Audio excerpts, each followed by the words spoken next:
खामोश तवाइफ खाने में आने वाली शरीफ सादी खलीस दुकानों पर अगर खलीस माल बिकता है तो फिर हम नहीं, तुम्हारा अपना भाई जलील है, घटिया है, इसलिए कि तुम उसको एक तवाइफ खाने से दस मेरे पुत्र दे व्याह में देन आए कि अपने जनाजे नु कंधा दुआन ले बंदे लेके आए हैं। तेरे विच जरा जई भी अकल हुंदी ते आप चल के मौत दे। बहार बेगम का असल नाम तो किश्वर था, लेकिन इंडस्ट्री में उन्हें बहार के नाम से ही मुतारिफ करवाया गया। ये नाम उन्हें पसंद नहीं था, लेकिन जो उन्हें इस इंडस्ट्री में लाई ये नाम उन्हीं का तोहफा था, इसलिए खामोशी से कबूल कर लिया। अनवर कमाल पाशा एक 13 साल की लड़की को फिल्म इंडस्ट्री में लाते हैं और पहली ही फिल्म चंद माही से शोहरत के आसमान पर पहुंचाते हैं।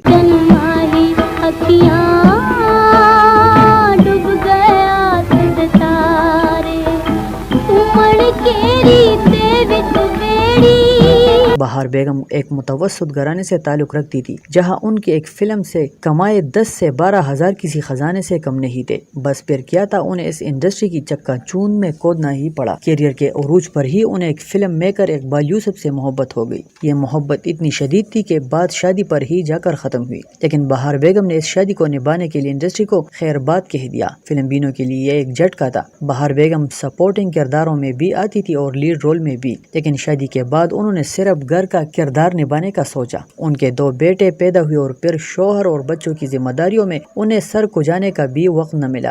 दुखा छोड़ इजाफा करना चाहना वे तू ते मेरी जिंदगी दा सरमाया है। मैं ते तेरे कोले ओदे गुनाहां दा परछावां भी नहीं लंघन देना।